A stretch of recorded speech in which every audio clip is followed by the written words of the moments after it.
దేవుని వాక్యాన్ని మనం చదువుకుందాం. పరిశుద్ధ గ్రంథం నుండి పత్రిక పాఠ్య భాగము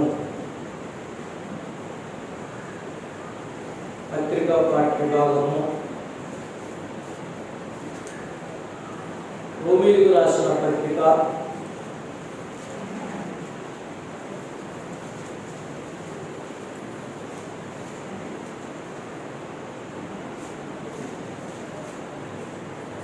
10వ అధ్యాయము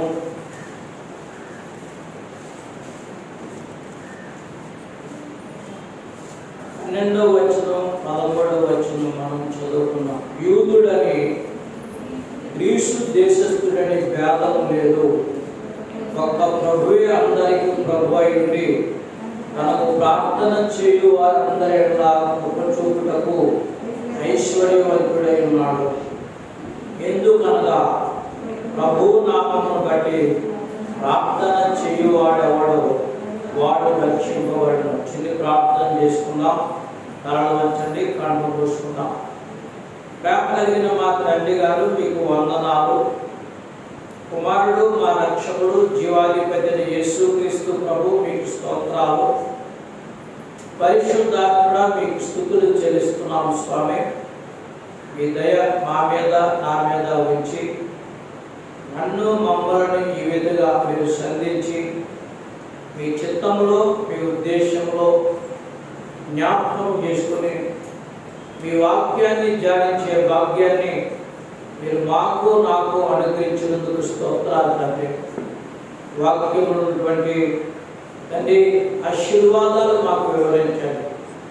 నీ కృపచాటున మమ్మల్ని భద్రపరచండి. వినగా చెవి గ్రహించే మనసును దయించండి. చిరాకు మనసు పరాకు మనసును తొలగించండి. అపవిత్రాత్మ బంధకాలని ఊడిపోయినట్లు ఈ కార్యము జరిగించండి. వినట్లు హృదయాన్ని సిద్ధపరచండి. యేసు నామమున ప్రార్థించుచున్నాము పరమ తండ్రి, ఆమేన్. గెచ్చేమని ప్రార్థన చేద్దాం.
శుభనామంలో మీ అందరికీ వందనాలు తెలియజేస్తున్నాను.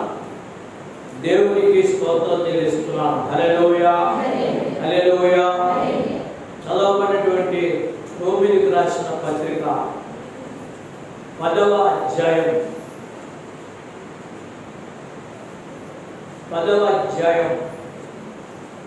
12-13 వచనాలను మనం చూస్తే, యూదులని కానీ గ్రీసు దేశస్థులని కానీ భేదం లేదు. అంటే భారతీయుడని కానీ అమెరికా వాడని కానీ లేకపోతే రష్యా వాడు కానీ పాకిస్తాన్ వాడు కానీ పొడుగువాడు కానీ చెప్పండి, పొట్టువాడు కానీ తెల్లవాడు కానీ నల్లవాడు కానీ ధనవంతుడు కానీ చెప్పండి దరిద్రుడు కానీ, ఇంకా మనం చూస్తే గమనించండి, బలవంతులు కానీ బలహీనులు కానీ ఏ భేదము లేదు. ఆయన ప్రార్థన చేయువారి అందరి ఎడల కృప చూపువాడై ఉన్నాడు. చప్పుడు కొట్టేసిన ఎవరు ప్రార్థన చేస్తారో వారి ప్రార్థనను బట్టి ఆయన వారి ప్రార్థన ఆలకించి వారి ఎడల కృప చూపుతాడనే విషయాన్ని ఈరోజు మనం ధ్యానం చేద్దాం. కనుక ప్రార్థన ఆలకించేవాడైన దేవునికి మనం కొన్నిసార్లు మనం ఏం చేస్తున్నాం, అన్ని పనులు చేసి చేయలేనిగా డాక్టర్ చెప్తాడు. ఏమనంటే ఏమని చెప్పండి, మేము చేయవలసినంత చేసాము, ఇంకా దేవుడే స్వస్థపరచాలని చెప్తుంటాడు. గమనించండి, కొన్నిసార్లు మనం ఏం చేస్తుంటామంటే మన ఆత్మీయతను బట్టి దేవుని దగ్గరికి ముందు రావడానికి మనం మరిచిపోతుంటాం. మన బలాన్ని, మన ధనాన్ని, లేకపోతే మనకు ఉన్నటువంటి పరిస్థితులను అవగాహన చేసుకుని ముందుకు వెళ్తూ ఉంటాం. దేవుని వాక్యం చెలవిస్తుంది, పరిశుద్ధాత్మ దేవుడు చెప్తున్నాడు, ఆయన ప్రార్థన చేయువారు అందరి ఎడల కృప చూపువాడై ఉన్నాడు. ఈ బైబిల్ గ్రంథం గమనించండి, కొందరు అంటే మీకు అర్థమని చెప్తున్నాను, ఆర్షియం వారి చేతుల్లో, పోపు చేతుల్లో ఉండేది. అంటే ఆ ఫాదర్ గారు మాత్రమే బైబిల్ చదివి వినిపించేవారు. తర్వాత ఆ బైబిల్లో ఉన్నది ఆ ఫాదర్ గారికి మాత్రమే తెలిసేది. తర్వాత ఆ బైబిల్ గ్రంథాన్ని ఆ గదిలో గొలుసుతో కట్టేసి దీన్ని ఎవరు ముట్టుకోకూడదు అని చెప్పి, ఎవరు చదవకూడదు, పవిత్రమైన వారు చదవాలి అని చెప్పి వాళ్ళు ఒక నియమాన్ని పాటిస్తూ ఉండేవారు.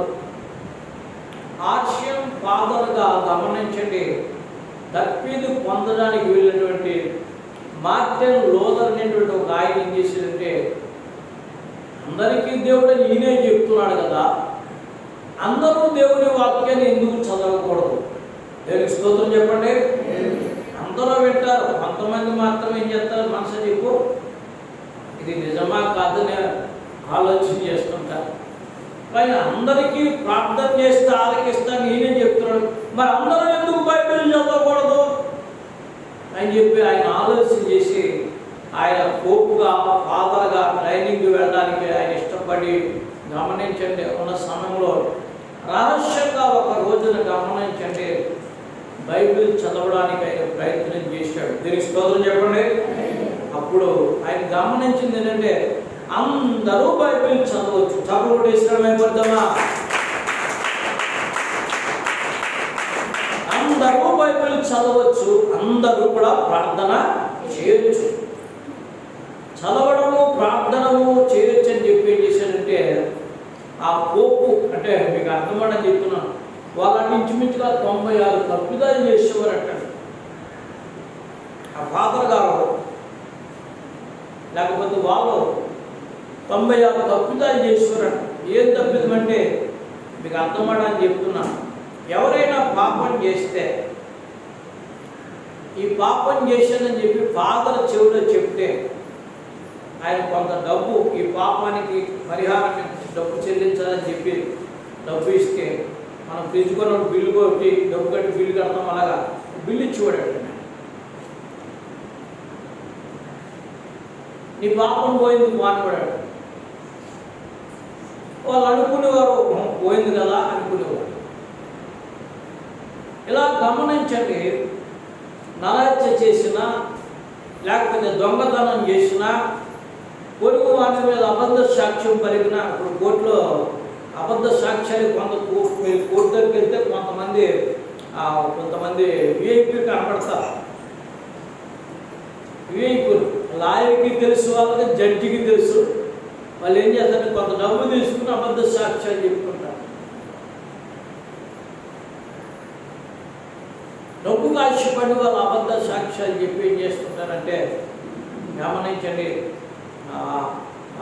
సంతకాలు చేసి అబద్ధ సాక్ష్యాలు చెప్తున్నారు. ఇలాంటివన్నీ కూడా గమనించండి. 96 తప్పులతో కూడినటువంటి తప్పులు గమనించండి. కాగితం మీద రాసి మార్టిన్ లూథర్ అంటే ఫాదర్ గారి గదికి విన్నారా, గుడి చేసి చూపించండి. ఫాదర్ గారి గది అంటే పాస్టర్ గారి గదికి, దేవాలయానికి మధ్య గోడ ఉంటే ఆ గోడకు మేపుతో తెగొట్టు ఒక పెద్ద పేపర్ మీద రాసి అంటించాడట. అప్పుడు మార్టిన్ లూథర్ ఎక్కడున్నా అగ్నితో కాల్చి చంపేయండి అని చెప్పి ఆయన ఆజ్ఞ జారీ చేశాడు. ఆ రోజుల్లో మతాధికారులే దేశాన్ని పరిపాలన చేస్తూ ఉండేవారు. అదంతా మన కొద్దిగా గమనించండి. నేను చెప్తున్నా, గుర్తుపెట్టుకోండి. ప్రార్థన చేయువారందరి ఎడల దేవుడు కృప చూపిస్తాడనే విషయాన్ని ఈరోజు మనం ధ్యానం చేద్దాం. హల్లెలూయా. ఏ దేశం వారైనా, ఏ ప్రాంతం వారైనా, ఏ ప్రజలైనా, చదువుకున్నవాడైనా, చదువురాని వాడైనా, దీనికి స్తోత్రం చెప్పండి. చదువుకున్నవాడైనా, చదువు లేనివాడైనా సరే,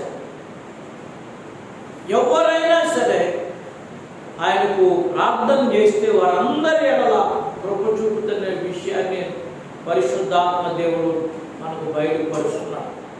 కనుక దేవుని బిడ్డలమైనటువంటి మనము ప్రార్థనలకించే దేవుడు ఆయన ప్రార్థనకు జవాబిస్తారని నమ్మి మనం ఏం చేయాలంటే దేవుని దగ్గరకు రావాలనే విషయాన్ని మీకు జ్ఞాపకం చేస్తాం. మొదట మనం చూసినట్లయితే గుర్తుపెట్టుకొని, ప్రతికూల పరిస్థితులుగా ఉన్నప్పుడు మనం ప్రార్థన చేయాలి.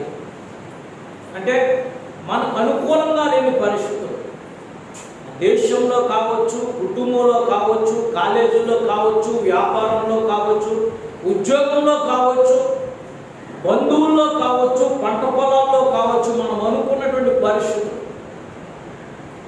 ప్రతికూలంగా ఉన్నప్పుడు మనం ఏం చేయాలంటే దేవునికి ప్రార్థన చేయాలి. దేవునికి స్తోత్రం చెప్పండి. 2వ దినవృత్తాంతాల గ్రంథం 7వ అధ్యాయం, 2వ దినవృత్తాంతాల గ్రంథం 7వ అధ్యాయం, 2వ దినవృత్తాంతాల గ్రంథం 7వ అధ్యాయం 14వ వచనం 15వ వచనం చదవండి.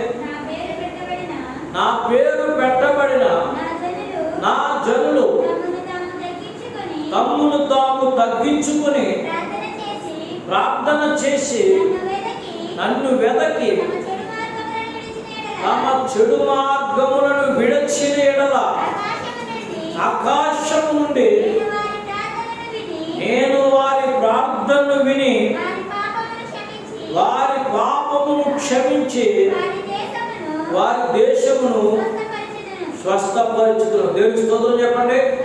హల్లెలూయా. ఆయన ప్రేమతో చెప్తున్నాడు. ఆయన ప్రేమతో చెప్తున్నాడు ఏమిటంటే, గమనించండి, మీరు నా మందిరములో ప్రవేశించి మిమ్మును మీరు తగ్గించుకొని, గమనించండి, హెచ్చించుకోవడం కాదు. చాలాసార్లు మనం దేవుని వాక్యాన్ని చూసేటప్పుడు కొన్నిసార్లు హెచ్చించుకుంటాం.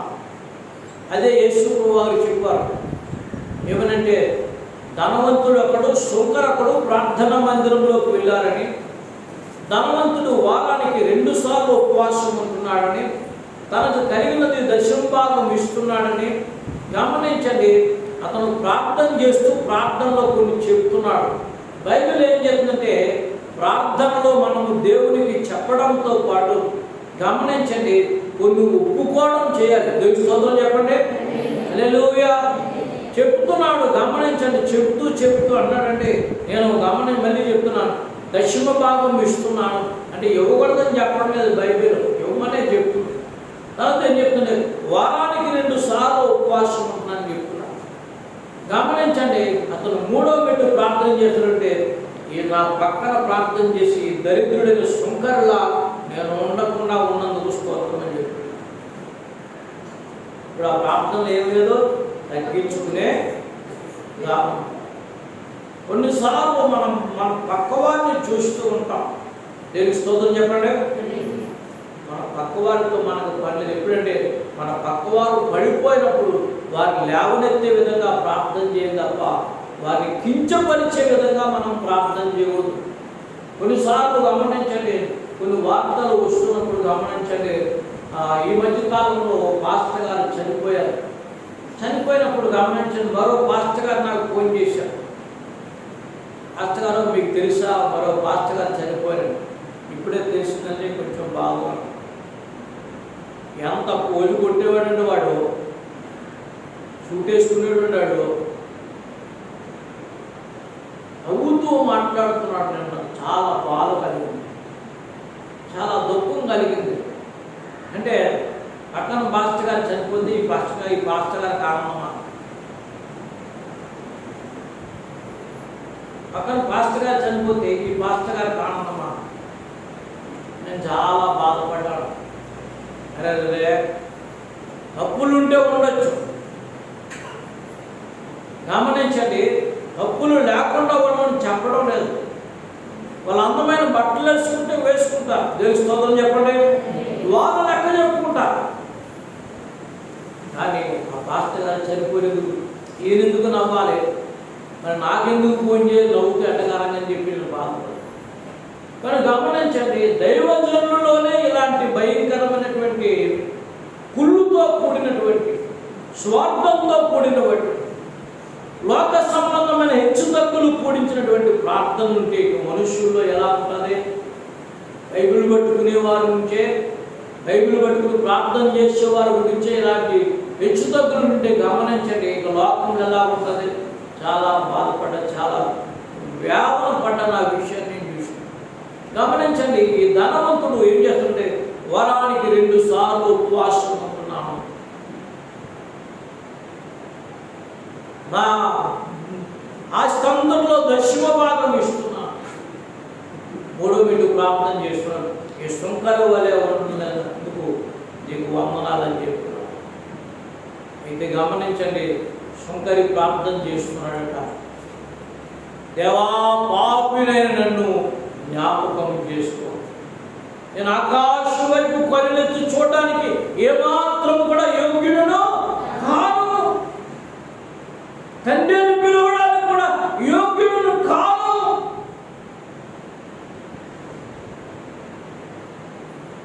మన ప్రార్థనలో తగ్గింపు కావాలనే విషయాన్ని ఈ శుంకరి ద్వారా మనం నేర్చుకోవచ్చు. వాళ్ళలా ఉండలేదు, వీళ్ళలా ఉండలేదు, నేను ఇలా ఉన్నాననేటువంటి అహంభావంతో కూడినటువంటి ప్రార్థనలు పనికి రావనేటువంటి విషయాన్ని మీకు జ్ఞాపకం. బైబిల్ ఏం చెప్తుందంటే, మత్తయి రాసిన శుభవార్త 6వ అధ్యాయము 42-43 వచనాలు మనం చూస్తే, 6వ అధ్యాయము 42వ వచనం 43వ వచనం చూస్తే, నిన్ను అడుగువానికిమ్ము. 5వ అధ్యాయం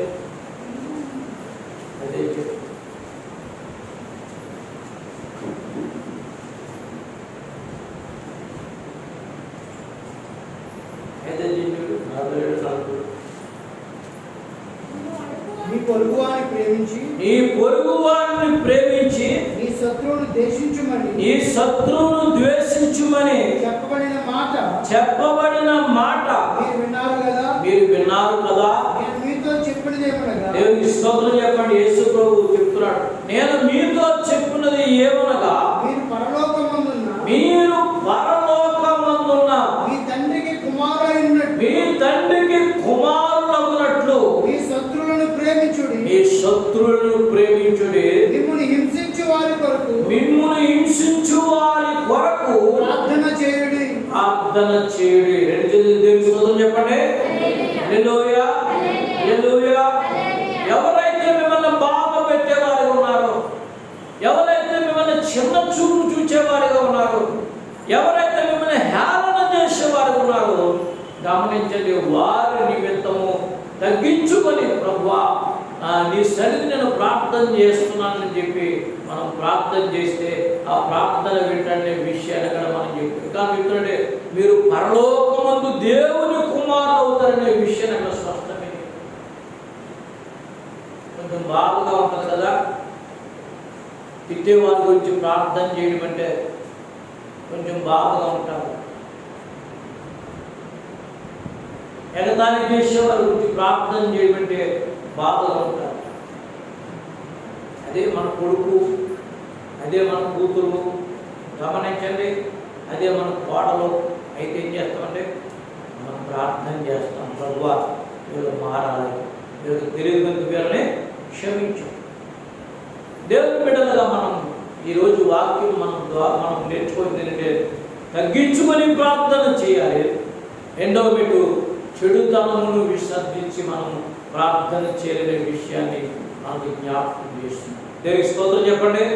హల్లెలూయా. యోనా గ్రంథము 3వ అధ్యాయము, యోనా గ్రంథము 3వ అధ్యాయము, యోనా గ్రంథము 3వ అధ్యాయము మనం చూస్తే, యోనా గ్రంథము 3వ అధ్యాయము 10వ వచనం మనం చూస్తే, 10వ వచనం మనం చూస్తే నినివే వారు తమ చెడు నడతలు మానుకొనగా వారు చేయుచున్న క్రియలను దేవుడు చూచి పశ్చాత్తాపుడై వారికి చేయుదునని తాను మాట ఇచ్చిన ఈడు చేయక మానెను. దేవుని స్తోత్రం చెప్పండి. ప్రార్థన చేసేటప్పుడు మొదట పెట్టు గుర్తుపెట్టుకోండి, తగ్గించుకోవాలి. రెండవ పెట్టు ఏంటంటే గమనించండి, చెడుతనమును విడిచిపెట్టాలి. చెడుతనమును విడిచేందుకునే మనం చెప్పుకున్నాం కదా, అతిక్రమమును దాచిపెట్టువాడు వర్ధిల్లాడు, వాటిని ఒప్పుకొని విడిచిపెట్టువాడు కనికరం పొందుతాడు. ఈ నినివే పట్టణస్థులు గమనించండి, గుర్తుపెట్టుకోండి, వాళ్ళు గమనించండి నరహత్య చేసేవారు. నహూము గ్రంథంలో ఆ మాటలు కనబడతాయి చూడండి. నినివే పట్టణం వారు నరహత్య చేసేవారు. చూడండి నహూము గ్రంథం ఎవరంటే 3వ అధ్యాయం చూస్తే, నరహత్య చేసిన పట్టణమా నీకు శ్రమ,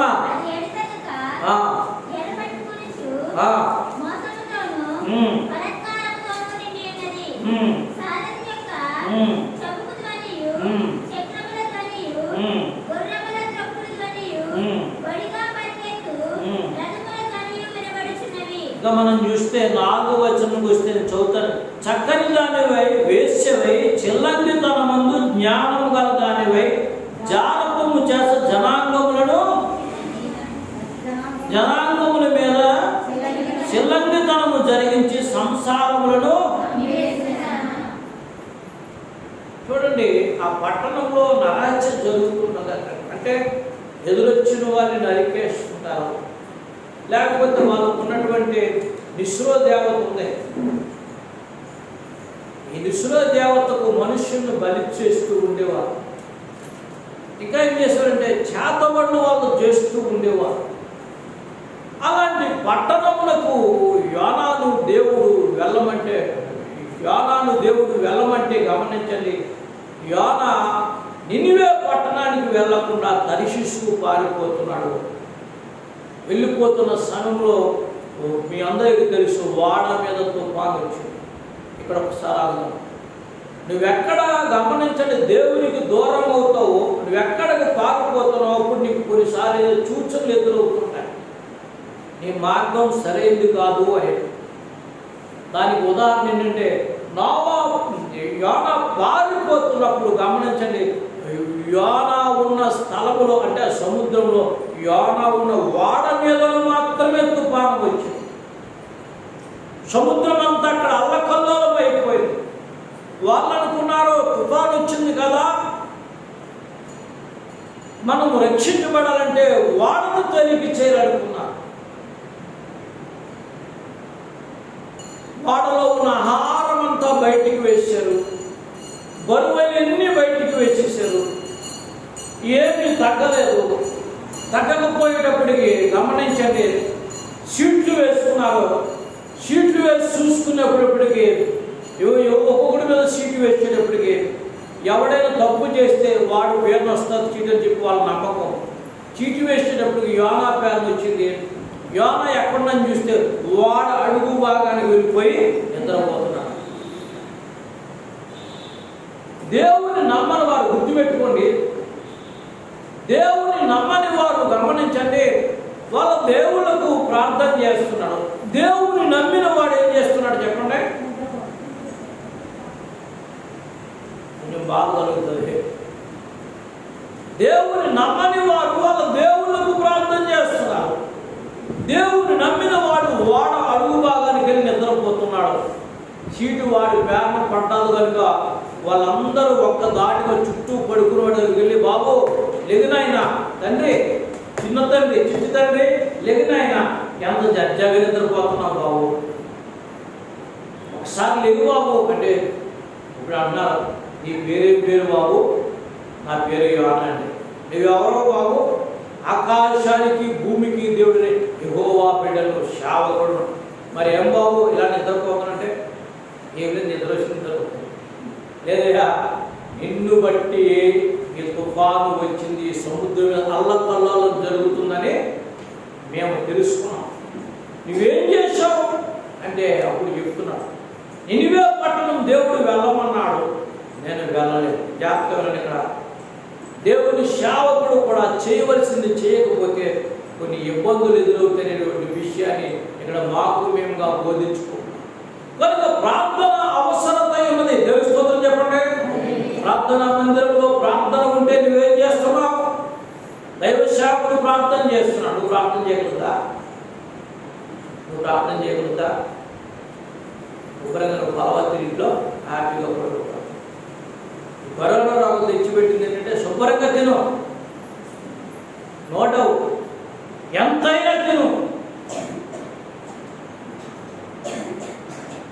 కరోనా రోగం తెచ్చిపెట్టిన ముప్పు ఏంటంటే నువ్వు ఎంతైనా తిను, ఎంత తిండి అంత ఆరోగ్యం ఉంటావు. అని బైబిల్ ఏం చెప్తుంది చేశా? నీ రోటికి కత్తి పెట్టుకోవాలని చెప్పి, అంటే కత్తి గుచ్చుకోమని కాదు, అదుపు ఉండాలని చెప్తుంది. అదుపు ఉండాలి. దేవుని స్తోత్రం చెప్పండి. హల్లెలూయా. దేవుని వాక్యం చెప్తుంది, పోయి నిద్రపోతా, లేచి దేవుని ప్రార్థన చేయి. దేవునికి స్తోత్రం చెప్పండి. లేచి నీ దేవునికి ప్రార్థన చేయని చెప్పి, దేవుని ఎరగని వారు నీ దేవుడిని యెహోవాకు మొరపెట్టని చెప్తుంటే అన్నాడు. గమనించండి, నన్ను బట్టి తుఫాను వచ్చిందని నేను తెలుసుకున్నాను. మీరు నన్ను ఎత్తుప్పుడు ఏం చేయాలంటే సముద్రంలో పడాలి. పాత కదా, సముద్రంలో కాళ్ళు చేతులు బట్టి పడేసి పెట్టారట, ఈ పాపం మా మీద మాపం, అప్పుడు ఆగిందంట తుఫాను. దేవుని స్తోత్రం చెప్పండి. అంటే ప్రార్థన చేసేవాడు ప్రార్థన చేయకపోతే ఏమవుతుందో చెప్పండి. చెప్పండి, ఏం చెప్పండి? నేను భయపడుతుంది, నేను భయపడుతుంది కదా. ప్రార్థన చేసేవాడు ప్రార్థన చేయాలి, ప్రకటించేవాడు ప్రకటన చేయాలి. గమనించండి, తుఫాను ఆగిపోగలటండి, వాళ్ళు భయపడిపోయినట్టండి. వీడు నిజంగా దేవుని సేవకుడు, ఆయన నిజంగా దేవుడు అని చెప్పి వాళ్ళు తెలుసుకున్నారంటే. దేవుని స్తోత్రం చెప్పండి. తెలిసిన వాడు మాత్రం నిద్రపోతున్నాడు. గమనించండి, నిద్రపోతూ గమనించండి, వాడు సముద్రంలో పడిపోయినప్పుడు గమనించండి, సముద్రంలో పెద్ద తిమ్మింగలం, పెద్ద శాప మింగిందని చరిత్ర మనకు చెప్తుంది. వాడికి ఎక్కడ దొరకలేదు. కావాలంటే చెప్పు, ప్రార్థన ఎక్కడ చేస్తున్నాడో? చేప కడుపులో ఉండి ప్రార్థన చేస్తాడు. భూమి మీద ఉండగా వాడు ప్రార్థన చేయలేదు. గమనించండి, వెళ్ళమన్న చోటకి వెళ్ళలేదు. ఇంకా మనం చూస్తే వాడలో పారిపోతూ కూడా ప్రభువా నేను వెళ్ళిపోతున్నాను క్షమించని కూడా చేయలేదు, సుఖంగా నిద్రపోతున్నాడు. ఇక పడవేశారు కనుక ఏం చేస్తానంటే చేప కడుపులో ఉండి ప్రార్థన. ఇలాంటి ప్రార్థనలే కొన్నిసార్లు మనం చేస్తూ ఉంటాం. ఈ కోపం వచ్చినా దేవుని వాక్యం మారదు. ఇలాంటి ప్రార్థనలే మనం చేస్తాం. పీకదాకా మురిగిపోయిన తర్వాత గమనించండి, ఇక తేలలేమనుకున్నప్పుడు, రక్షించువారు లేరనుకున్నప్పుడు, గమనించండి పరిస్థితులు చాలా ప్రతికూలంగా ఉన్నప్పుడు, అక్కడ రాశాడండి ఆ అధ్యాయంలో మనం చూస్తే, గమనించండి నేను ఎక్కి రాలినంత పాతాళములో ఉన్నాను, సముద్రపు నాచు నా తలనంటుతుంది, ఈ శాపను ఎక్కడికి తీసుకొని చంపడం లేదు, నాకు చావు రావడం లేదు.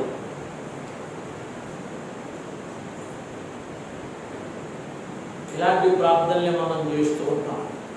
కానీ ఇలాంటి ప్రార్థనలు పరిస్థితులు మనకు రాలేదు. దేవుని స్తోత్రం చెప్పండి.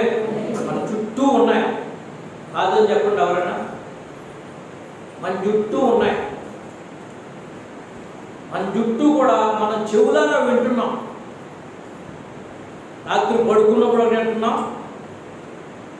మధ్యలో ఫోన్ ఎత్తు ఒకటి అంటున్నాం, తెల్లారి లేవగానే కొంచెం బ్రష్ చేసుకుందాం టిఫిన్ చేసుకుందాం ఉంటే ఇంకోటి అంటున్నాం. ఇలాంటి పరిస్థితులు మనకున్నప్పుడు మనం ఏం చేయాలి చెప్పండి? ఇప్పుడు చెప్పండి, అవి మన మీదకు రాకుండా ముందుగానే ఏం చేయాలండి? ప్రార్థన చేయాలి. దేవుని స్తోత్రం చెప్పండి. హల్లెలూయా. ఇప్పుడైనా నన్ను కరుణించి నీ మాట వింటాను, నా ప్రార్థన ఆలకించి నన్ను జ్ఞాపకం చేసుకో. దేవుని స్తోత్రం చెప్పండి. ఇప్పుడంటే పరిస్థితులన్నీ చేదాటిపోయి ప్రతికూలంగా అయిపోయి సముద్రంలో పడిపోయాడు. సముద్రంలో చేప ఎక్కడికి తీసుకుపోతుందో తెలియదు, తాను ఎక్కడున్నాడో తెలియదు, ఏమవుతుందో తెలియదు. ఇప్పుడు ప్రార్థన చేస్తున్నాడు. దేవుడు అక్కడి నుంచి కూడా ప్రార్థన ఆలకించి కనికరం చూపి యోనాను నినివే పట్టణం ఒడ్డున కట్టించాడు. దేవునికి స్తోత్రం చెప్పండి. హల్లెలూయా. అక్కడ ప్రార్థన కూడా ఆలకించాడు. ప్రార్థన ఆలకించే దేవుడు మన రాత్రి ఒక ఆయన ప్రార్థన చేశాడు, ఫోన్ చేశాడు 11 గంటలకు. ఫోన్ చేశాడు, తలంతా బరువుగా ఉందండి, తలంతా బరువుగా ఉందండి.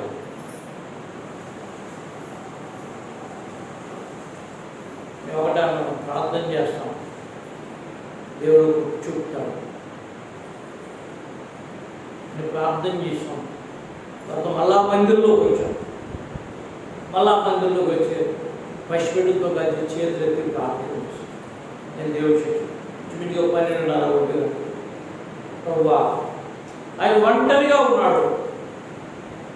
ఆయన పరిస్థితి ఎలాగో ఆయన పక్షంగా నువ్వు నిలబడు. ఆయన కన్నీరు విడిచి అడుగుతున్నాడు. తలంతా బరువుగా ఉంటుంది, నేను మాట్లాడలేకపోతున్నాను, బాధగా ఉందని చెప్పి కన్నీరు విడిచి ప్రార్థన చేసినప్పుడు ఆయన పక్షంగా చేసిన ప్రార్థనలు ఆలకించి ఉదయాన్నే లేవగానే మేము బాగున్నామండి ఆయన ఎప్పుడు చేసి దేవుని స్తోత్రం చెప్పండి. హల్లెలూయా. అలాంటి పరిస్థితి నాకు కానీ మీకు కానీ వస్తే మన పక్షంగా ప్రార్థన చేసుకోవాలి.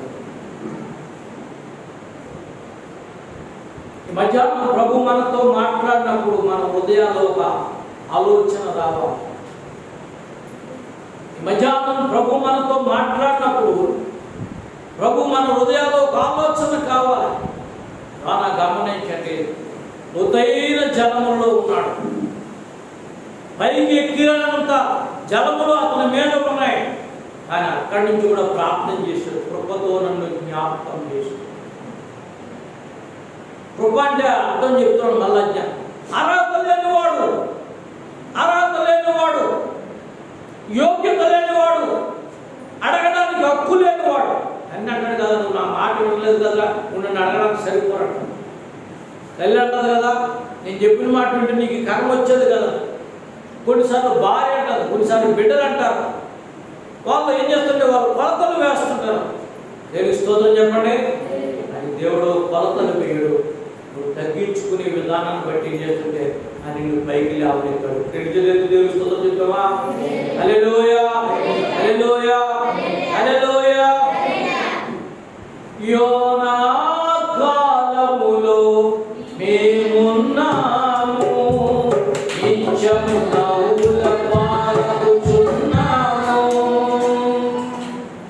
యోనా కాలములో మేమున్నాము, నిత్యము నవ్వుల పాలకుచున్నాము. ప్రాణాన్ని ప్రకటిస్తున్నాము,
గమనించండి. నీటిలో నుంచి దేవుడు తప్పించాడు, కానీ యోనాకు ఒక భయం ఉంది. ఏంటంటే ఆ పట్టణం నరహత్య చేసే పట్టణం. ఏంట్రా ఎగస్టాలు మాట్లాడుతున్నావు? నువ్వెవడవు? నీ దేవుడు ఎవడు? ఇక్కడికేంటి నీవు వచ్చి ప్రకటిస్తున్నావు? 40 దినాల్లో ఈ పట్టణం నాశనం అయిపోతుంది, దేవుని ఉగ్రత వస్తుందని చెప్పి నన్ను నరబలి చేస్తారేమో అని ఒక భయం. కానీ భయాన్ని పక్కన పెట్టి దేవుని మాట హృదయంలో ఉంచుకుని ఒకరోజు ప్రయాణం అంతా నడిచి పట్టణం మధ్యలోకి వచ్చి దేవుని స్తోత్రం చెప్పండి ప్రకటిస్తున్నాడు. ఇదిగో నినివే పట్టణమా, నరహత్య చేయి పట్టణమా, శిల్లంగితనము జరిగించుదానా. ఇంకా చెప్తున్నాడు. ఆ నహూము గ్రంథంలో మనం చూస్తే యెహోవా మీద దురాలోచన చేయి పట్టణమా. చూడండి, 2 అధ్యాయంలో కనబడుతుందన్నమాట. నహూము గ్రంథంలో నహూము గ్రంథం 11వ అధ్యాయం, మొదటి అధ్యాయం 11వ వచనం చూస్తే, ఈ నినివే యెహోవా మీద దురాలోచన చేసి వ్యర్థమైన వాటిని బోధించువాడు నీలో ఒకడు. యెహోవా మీద దురాలోచన అంటే దేవుడిని ఎరిగిన వారి మీద ఆ పట్టణం ఎప్పుడు వ్యతిరేకంగా దురాలోచన చేసి అవసరం లేని దాని మీద బోధించి, మనము ఒక దగ్గరికి వెళ్ళామనుకోండి, వాళ్ళకి ఏదైనా మంచి చెప్పాలనుకున్నాం అనుకోండి, వాళ్ళు ముందే గ్రహించేస్తున్నారు. కొన్నిసార్లు అంత హైటెక్ ప్రజలు కదా, ల్యాప్టాప్ మైండ్ అంతా. వాళ్ళకి ఏదైనా మంచి మార్గాన్ని బోధించాలనుకుంటే ఆ ప్రయత్నాన్ని చేసి ఒక మాట కొట్టేస్తారు, అవన్నీ ఉన్నామని కొట్టేస్తారు. మీరేమి మాకు చెప్పాలనుకున్నదని అనుకున్నాను, చాలని ప్రార్థన చేయండి అంటే వాళ్ళకి ఇష్టమైతేనే ఆ ప్రార్థన, లేకపోతే. గమనించండి, ఈ నినివేలో యెహోవా మీదనే, మనుష్యుని మీద కాదు, పంపే సువార్తకుని మీద కాదు, యెహోవా మీదనే వ్యర్థంగా బోధించేటువంటి వాళ్ళు బయలుదేరున్నారు.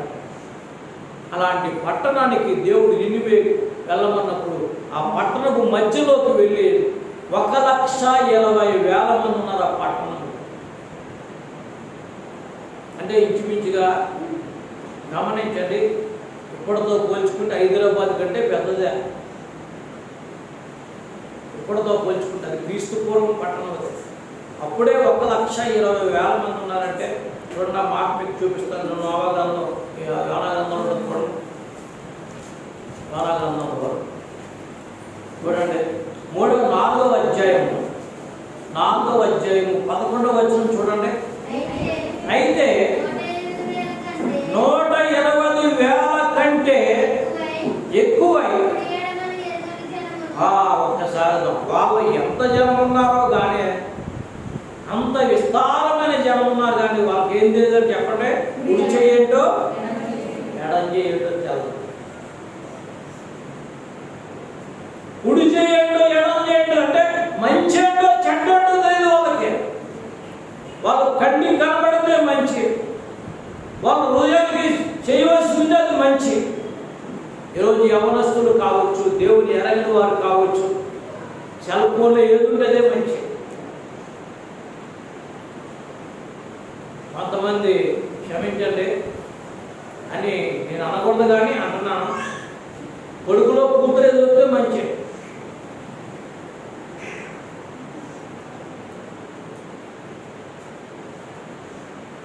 కొడుకులో కూతురు ఎదురు రావాలి. క్రైస్తవులుగా తగవు. దేవుని స్తోత్రం చెప్పండి. కొంతమంది గమనించండి, చెంబుతో నీళ్ళెట్టులు ఎదురు రావాలి. మా పరమచిత్రమ్మకు తెలుసు, చెంబుతో నీళ్ళెట్టుడు బిందుతో నీళ్ళెట్టులు ఎదురు రావాలి. కొంతమంది గమనించి ఇంకా భయంకరమైన మనుషులు ఉన్నారు క్రైస్తవులు. ఎవరైనా చనిపోయి అనుకోండి, నిండుతో ఉన్నారనుకోండి, అక్కడికి వెళ్ళకూడదు అసలు, ఆ ముఖం చూడకూడదు అసలు. అంత భయంకరమైన పరిస్థితి అంటే చాలా భయంకరమైన శాస్త్రాలు జరుగుతుంటాయి. నేను ఒకసారి చెప్పాను, మళ్ళీ ఇప్పుడు చెప్తున్నాను. పాస్టర్ గారు అమ్మగారు చనిపోయి ఒకసారి పాస్టర్ గారు అమ్మగారు చెబితే ఒక పెద్దవాడు మంచి ప్రార్థన పొర్రాడు. పాస్టర్ గారికి ఆవిడ అలా తిరుగుతున్నారు. ఆవిడ కనీసం అలంకరించడానికి కూడా లేకుండా అమ్మ ఎలా ఉన్నాను, అమ్మగారు చనిపోయాను కదా అలా తిరుగుతుంది అని అనుకున్నాను. మరుసటి సారి మరీ కూడా మరీ ఉన్నాం, మరికోసారి వెళ్తే మళ్ళీ అలా తిరుగుతుంది. నాకు అప్పుడు అర్థమైంది ఏంటంటే, నా చేతి కూర్చేస్తాను. నాకు అర్థమైంది ఏంటంటే, వాళ్ళ అమ్మాయి నిండుతో ఉందంట. వాళ్ళ అమ్మాయి నిండుతుంటే చనిపోయిన వాడిని పలకరించకూడదు. కొంతమంది మహానుభావులు ఏం చేస్తారంటే, ఇల్లు కట్టుకున్నారని ఇప్పుడు ఓపెనింగ్ అయిపోతుంది, 6 నెలల దాకా చనిపోయిన ముఖ్యమైన వాళ్ళ దగ్గరికి వెళ్ళడం.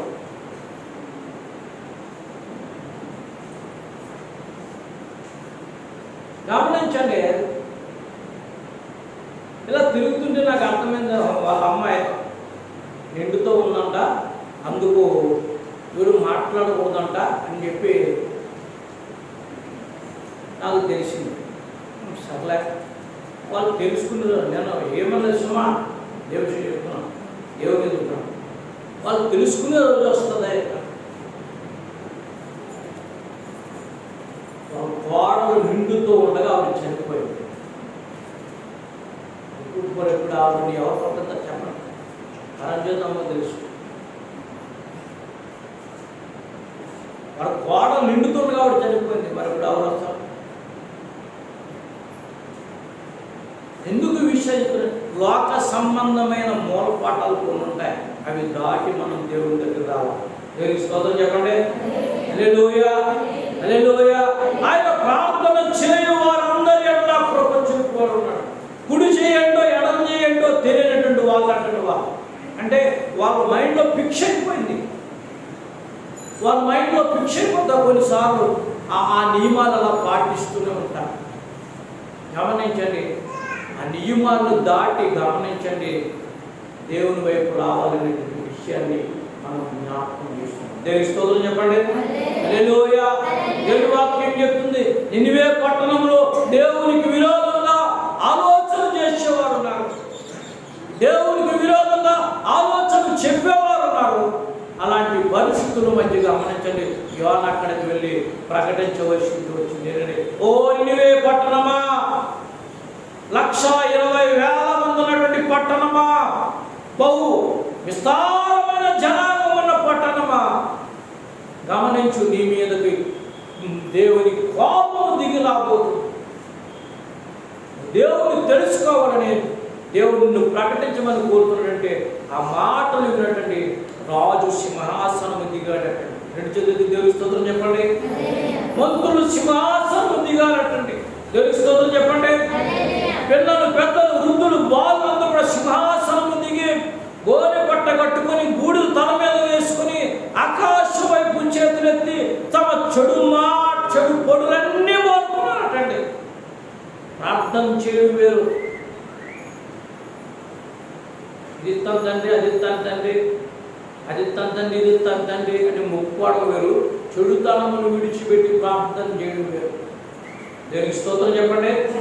రాయబడిన మాట, ఆ నినివే వారు ఉపవాసం నుండి గోలు కట్టుకుని ప్రార్థన చేసి తమ చెడుతనమును విడిచిపెట్టి దేవుని వైపు తిరగగా నినివే వారు చేయుచున్న క్రియలను చూచి వారు చెడుతనము మానుకొనుట చూచి తాము చేయుచున్న కీడు చేయటకు యెహోవా పశ్చాత్తాప పడెను. హల్లెలూయా, హల్లెలూయా. ఎంత కృపగల దేవుడు అండి. శర నుండి విడిపించి సెలిమిగా బంధించి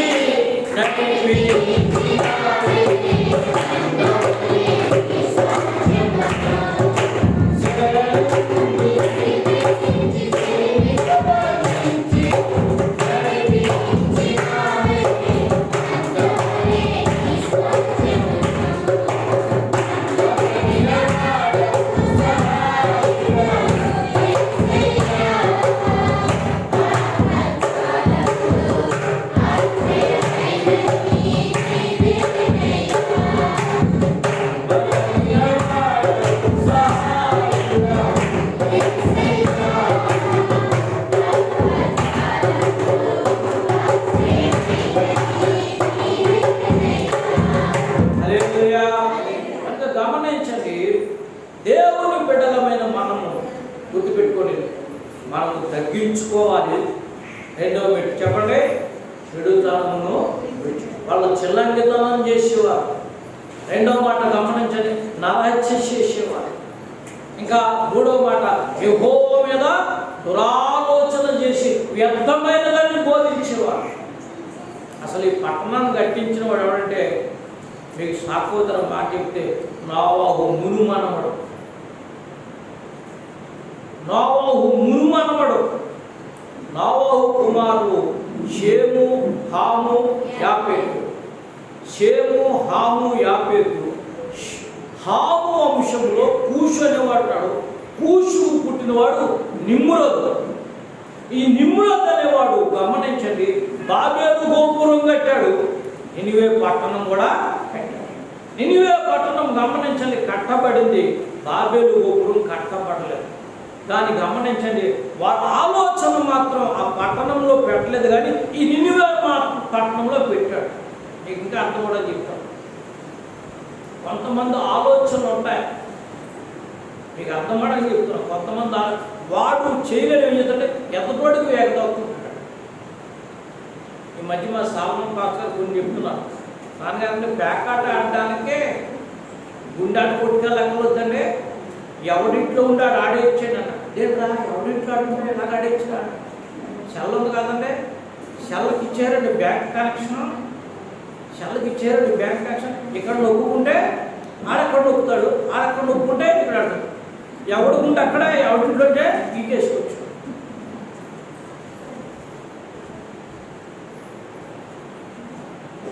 ఈ మధ్య ఒక ఆయన ఫారెన్ వెళ్ళాడంటే, కొడుకు కూతురు బాగున్నాడంటే సెల్ పంపించాడంటే, సెల్ పంపితే ఆడుకుంటాడు కదా కుర్రాడు అని చెప్పి ఇచ్చిందట. ఇస్తే కుర్రాడు మనం అడిగేదంటే ఆట ఆడడం మొదలెట్టాడు. ఆట ఆడడం మొదలెడితే ఈవిడ ఒకసారి ఆడుకున్నాడు కదా సెల్ బ్యాంక్ వెళ్ళి దాసి ఉందంటే 20 లక్షలు గుండికి. ఎన్ని లక్షలు అంటే గమనించండి, దురాలోచన చేసేవారు అంటే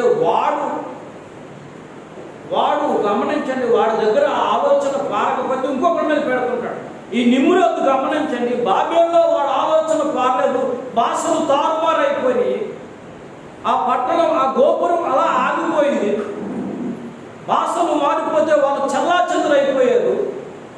గమనించండి, ఏ భాషలోకి వాడు వెళ్ళాడో నాకు తెలియదు, కానీ ఆ భాషలో గమనించండి, ఆ నినివే పట్టణాన్ని వాడు కట్టించాడు. అక్కడ వాడు ఏం చేస్తుంటే తన ఆలోచనలు ఏం చేస్తుంటే తన ఆలోచనలు అక్కడ ఆ ప్రజలకు అలవాటు చేయడానికి ప్రయత్నం చేశాడు. ఆ ప్రజలకు అలవాటు చేయడానికి ప్రయత్నం చేసి వాడు గమనించండి, మొదట ఏంటంటే యెహోవా మీద దురాలోచన చేశాడు. యెహోవా మీద దురాలోచన చేయడం మొదలుపెట్టాడు. మనమే దేవుళ్ళం, మనం మాటే దేవుని మాటలు చెప్పేటువంటి ఆలోచన చేశారు. గమనించండి, అది ఎంతవరకు వచ్చింది. వాళ్ళు నిశ్చులైన ఒక దేవతను చేసుకున్నారు. ఆ నిశ్చులైన దేవతను చేసుకుని ఆ దేవతను గమనించండి, గుర్తుపెట్టుకోండి, అక్కడ వాక్యం చెప్తుంది, పరిశుద్ధాత్మ దేవుడు చెప్తున్నాడు, నరా చేస్తున్నారట, చెల్లంగితనం ఇవన్నీ చేస్తున్నారట. అటువంటి పరిస్థితుల మధ్య గమనించండి, దేవుని వాక్యం చెప్తుంది, పరిశుద్ధాత్మ దేవుడు చెప్తున్నట్టు వాళ్ళ ఆలోచనలు పాల్గొంటుంటే గమనించండి, వాళ్ళు విస్తారమైన జనాంగం. కొంతమంది ఏం చేస్తున్నారు అంటే, మీకు అర్థమని చెప్పారు, కొంతమంది ఏం చేస్తున్నారంటే ఎవరైనా ఆలోచిస్తే అదే వాళ్ళని కంటిన్యూ అవుతారు తప్ప వాళ్ళకు ఒక సొంత ఆలోచన ఉంటుంది. వాళ్ళకు ఒక సొంత ఆలోచన, దేవుని ఆలోచన ద్వారా కనిపెడతాం, దేవుని వైపు చూద్దామని ఆలోచన. గమనించండి, అవన్నీ తెలుసుకుని దేవుడు ఏం చేసిండే, నినివేకి పంపించాడు యోనాని. యోనా నినివేలో ప్రకటన చేశాడు. వాళ్ళు అనుకున్నారు దేవుడు తగ్గించుకోమని చెప్తున్నాడు, విడిచిపెట్టమని చెప్తున్నాడు. మీరు స్తోత్రం చెప్పండి. తగ్గించుకోమని చెప్తున్నాడు, విడిచిపెట్టమని చెప్తున్నాడు, చెడుతనం మానుకోమని చెప్తున్నాడు, పాపములు అంటే వ్యభిచారములు మానుకోమని చెప్తున్నాడు, లోక సంబంధమైన అలవాట్లు మానుకోమని చెప్తున్నాడు. మనం మానుకుందామని చెప్పండి. రాజు మొదట మానుకున్నాడు. నేను మీకు గ్రామంలో చెప్తున్నాను, మొదట నీ ఇంటి యజమాని మారాలి, నువ్వు మారాలి, నీ పిల్లలు మారాలి. అప్పుడు గమనించండి, నిన్ను బట్టి ఉన్న సమాజం మారుతుంది. దీనికి స్తోత్రం చెప్పండి. అందరూ ఏమంటారంటే అందరూ పాడైపోరు అంటే, అమ్మగారు అందరూ పాడైపోరు. అందరూ పాడైపోతే నీకెందుకు? నువ్వు క్షేమంగా ఉంటే, నువ్వు నమ్మకంగా ఉంటే, దేవుని ఎదుట నువ్వు యథార్థం ఉంటే, నిన్ను బట్టి మన సమాజానికి అర్థం విషయాన్ని ఈ నినివే వారి దగ్గరకు వచ్చి ప్రకటన చేయగా రాజు తగ్గించుకున్నట్టుని, మంత్రులు తగ్గించుకున్నట్టుని, పశువులు కూడా గడ్డి వేయకుండా, దేవుని స్తోత్రం చెప్పండి. రాయబడిన విషయం మనం చూద్దామా? 3వ వచనం చూస్తే గమనించండి, 3వ వచనం 7వ వచనం 3వ అధ్యాయం 7వ వచనం చూస్తే, మరియు రాజైన తాను ఆయన మంత్రులను ఆజ్ఞేయగా ఒకవేళ దేవుడు మనసు తిప్పుకొని పశ్చాత్తాపపడుడై మనము లయము కాకుండా తన కోపాగ్ని చల్లార్చుకొని మనుషులు ఏది పుచ్చుకొనకూడదు. 2వ పెట్టు, పశువులు కానీ ఎద్దులు కానీ గొర్రెలు కానీ మేత నీళ్లు తాగకూడదు.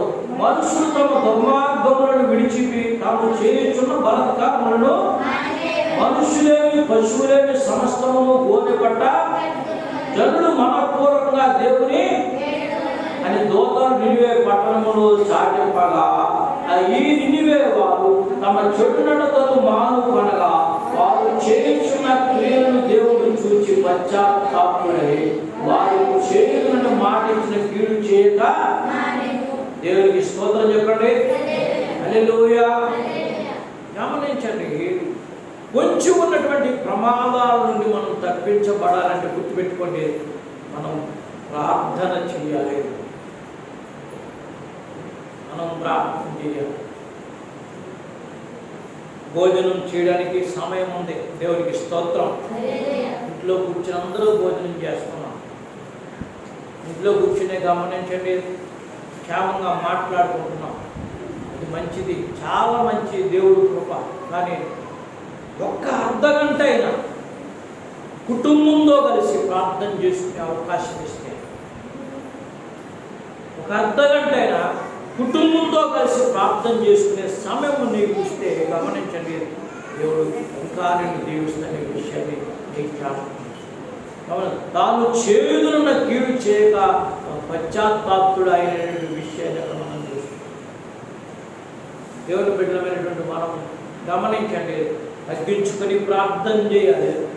2వ పెట్టి చెడుతనమును విడిచిపెట్టి ప్రార్థన చేయాలి. అప్పుడు గమనించి మనం ప్రార్థన చేస్తే దేవుడు ఏం చేస్తే మన కృపణిస్తాడనే విషయాన్ని అక్కడ వాళ్ళకి తెలుసు. దేవుడు వాక్యం చదివిస్తుంది. మూడవదిగా మనం చూసినట్లయితే గమనించండి, మూడవదిగా మనం గమనించండి, ఆది కాండము గుర్తుపెట్టుకోండి, ఆది కాండము 18వ అధ్యాయము, ఆది కాండము 18వ అధ్యాయము 17వ వచనం చదవండి. 17వ అధ్యాయం. యెహోవా నేను చేయబోవు కార్యమును అబ్రహామునకు దాచెదనా. జాగ్రత్త వినండి. నేను చేయబోవు కార్యము అబ్రహామునకు దాచెదనా. ఒకసారి మీకు చెప్పాను, దేవుడు అబ్రహామును ఎంత ప్రేమించాడంటే, దేవునికి స్తోత్రం చెప్పండి. దానికి ముంగుర్తుగా ఏంటంటే గమనించండి, పాత నిబంధన పాఠ్యభాగము ఆది అంటే దేవుడు అనే మాటతో ప్రారంభమైంది. కొత్త నిబంధన పాఠ్యభాగము అబ్రహాము అనే మాటతో ప్రారంభమైంది. అంటే దేవుడు అబ్రహాముతో ఎంత విలువించాడంటే, తాను వెంబడించిన అబ్రహాముకు తన తర్వాత స్థానం ఇచ్చాడు. రెండవదిగా గమనించిన మనం చూస్తే గుర్తుపెట్టుకోండి, ఇర్మియా గ్రంథం అంటాడు, నా స్నేహితుడైనటువంటి అబ్రహాము అంటాడు. మూడవదిగా మనం స్వార్థ పాఠ్య భాగాలు చూస్తే విశ్వాసులకు తండ్రి అయినటువంటి అబ్రహామును మనం చెప్పుకోవచ్చు. దేవునికి స్తోత్రం చెప్పండి. ఇలా గమనించండి, అబ్రహాముతో గమనించండి, చాలా ఇష్టముగా ఉండేటువంటి దేవుడు ఒక మాట చెప్పాడంటే, నేను చేయబోయే సంగతి అబ్రహాముకు దాచకుండా ఉంటానా. ఏం చేయబోతున్నాడు దేవుడు? ఏం చేయబోతున్నాడు అబ్రహాముకి? అప్పటికే అబ్రహాం ఏంట దేవుడు భోజనం చేశాడు చెట్టు కింద. నీ భార్యను సాగా, పిల్లలు కంటాదే, నీకు కుమారుడు పుడతాడు, మీదుడికి ఈ సంవత్సరానికి మరణ కదుకొని కొడుకు పుడతాడని చెప్పేసి వెళ్ళిపోతూ మొక్కలు చూసుకుని తండ్రి కుమార పరిశుద్ధాత్మ దేవుడు మనము చేయబోయే కార్యం అబ్రహాముకు చెప్పకుండా ఉన్నామని చెప్పి అంటే అబ్రహాము దగ్గర చెప్పాను, మేము ఇప్పుడే సొదొమకు వెళ్తున్నాం, సొదొమ గొమొర్రాకు వెళ్తున్నాం. గమనించండి, విశాఖపట్నం వెళ్తున్నామని ఎవరైనా విశాఖపట్నంలో ఉన్న వాళ్ళ బిడ్డలతో చెప్పారనుకోండి, మా అబ్బాయి ఉన్నాడండి, ఒకసారి వెళ్ళి చూసేది. లేదా హైదరాబాద్ వెళ్తున్నాను, మా అబ్బాయి హైదరాబాద్ ఉన్నాడండి, మీకేం కాదు అక్కడ అడగండి అని చెప్తున్నాను. లేదా మద్రాసులో, లేదా కువైట్లో, లేదా దుబాయ్లో, లేదా అమెరికాలో అంటే ఇలా మనం చెప్తున్నాం. గమనించండి, ఇక్కడ అబ్రహాముతో దేవుడు ఏం చెప్తాడంటే, నేను సొదొమ వెళ్తున్నానయ్యా, గొమొర్రా వెళ్తున్నానయ్యా. మంచిది తండ్రి, చాలా మంచిది. ఎందుకు వెళ్తున్నాను తెలుసా? సొదొమను నాశనం చేయడానికి, సొదొమను నాశనం చేయడానికి వెళ్తున్నాను. ఒక్కసారిగా అబ్రహాము ఉదయం బొగ్గుమంట, ఒకసారి గుండెలో వేదన పుట్టుకుంది, దుఃఖం కలిగింది. ఎంత సంతోషకరమైన వార్త చెప్పాడంటే, తాను 25 సంవత్సరాలుగా దేవుడితో నడిచినందుకు ఇంటికి వచ్చి దేవుడు నీకు కొడుకు పుడతాడని చెప్పినటువంటి దేవుడు తన తమ్ముడు కొడుకును పెంచుకొని పెద్దవాడిని చేసి పెళ్లి చేసి బిడ్డనిచ్చి ఆస్తినిచ్చి వాడు విడిపోతే సరే నీ ఇష్టం రా బాబు వెళ్ళని చెప్పి సాగనంపి వాడు వెళ్ళిపోయిన తర్వాత వాడి గురించి ఆలోచన చేసుకున్నప్పుడు అంటే అబ్రహాముతో దేవుడు చెప్తున్న మాట ఏంటంటే, ఇంకా విపులంగా చెప్తున్నాడు, మీ తమ్ముడు కొడుకున్న లోతు ఉన్న పట్టణం మీద నేను నాశనాన్ని కుమ్మరించను.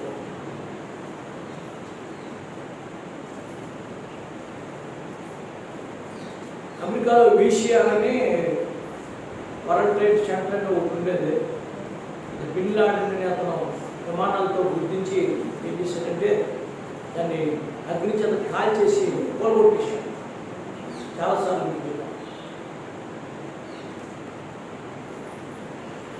ఆ పూలగొట్టే ఆ భయంకరమైనటువంటి సన్నివేశం ఏంటంటే, ఎంత భయంకరమైన 4 విమానాలు, అది ఎంత పెద్దదంటే 120 అంతస్తు, అద్దాల ఇటుకలతో కట్టింది. అద్దాలతో ఇటుకలు కట్టినటువంటి ఆ వ్యాపార కేంద్రం. గమనించండి, ఈ బిన్ లాడెన్ అనేటువంటి అతను ఏం చేయడం, ఉగ్రవాది ఏం చేయంటే, తూర్పు నుంచి ఒక విమానాన్ని, పడమ నుంచి ఒక విమానం, ఉత్తరం నుంచి ఒక విమానం, దక్షిణ నుంచి ఒక విమానం ఒకేసారి ఆ ఇంటి మీద, ఆ వ్యాపార కేంద్రం మీదకి 120 అంతస్తుల వ్యాపార కేంద్రం మీదకి పంపించేంటే గుద్దుకున్న వాళ్ళు, గుద్దిన వాళ్ళు చచ్చిపోయేలా చేశారు.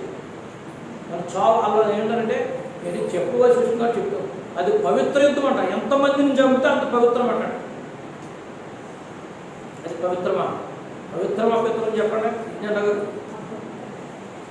ఎంత భయంకరమైన ఏంటంటే కొంతమందికి ఎంతమందిని చెప్తే అంత పవిత్ర యుద్ధం జహాద్. ఎవరో దొరకలేదు కదా, అంత పవిత్ర యుద్ధం చేస్తున్నామని చెప్పి వాళ్ళే జరిగే విమానం నడిపి ఉగ్రవాదులు కూడా చచ్చిపోవడానికి ఇష్టపడ్డారు, కూల్చేశారు. కానీ ఆ ముందు రాత్రి రెండు తెలుసుకుందని చెప్పండి, అమలాపురంలో ఉన్నటువంటి ఒక కుమారుడు ఏం చేయండి, ఆ ముందు రాత్రి అమ్మా నాన్నలను చూడాలని ఏం చేసినట్టే ఆ ముందు రాత్రి అక్కడ ఉద్యోగానికి రాజీనామా చేసి విమానం ఎక్కడ అంతే.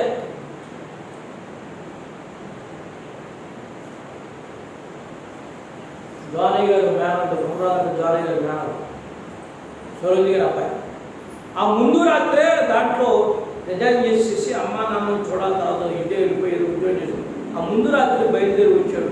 తెల్లవారేటప్పటికి గమనించండి ఈ భయంకరమైన వార్త, ఎంత భయంకరమైన విషయం. వాళ్ళు గుండెలు కుట్టుకున్నాయని మీరు నమ్మండి. కుర్రోడు ఎక్కడున్నాడా, విమానం ఎక్కాడా ఎక్కలేదా, అసలు ఎక్కడున్నాడో ఏమయ్యాడో కూడా తెలియని పరిస్థితుల్లో ఇండియా వచ్చి అమ్మ నేను ఇండియాలో ఉన్నాను, వాళ్ళని ఎయిర్పోర్ట్లో ఉన్నానంటే అమ్మాయి అంత భయంకరమైన పరిస్థితుల మధ్య ఆ బిడ్డ తప్పించబడ్డానికి ఒకే ఒక్క కారణం ఏంటంటే చెప్పండి, ప్రార్థన. స్తోత్రం చెప్పండి.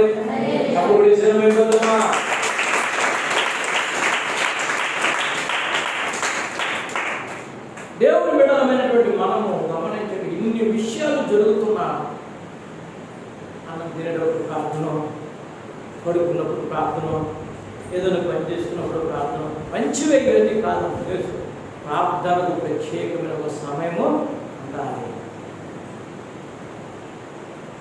ప్రార్థనకు ప్రత్యేకించి ఒక సమయం ఉండాలి. నేను చాలాసార్లు చెప్తున్నాను, చాలాసార్లు ఇప్పుడు చెప్పాను. దాన్ని చదువుకునే వయసులోనే నేను గమనించండి, ప్రార్థన చేయడం అలవాటు చెప్పాడు చేశాడు దేవుడు. ఒకసారి మీకు చెప్పాను, నాకు ఇంగ్లీష్ రాదు, నా తల్లిదండ్రులు చదువుకోలేదు, నా ఇంట్లో చదువుకున్న వాళ్ళు ఉన్నా గమనించండి, వాళ్ళు చదువు నాకు నేర్పలేదు.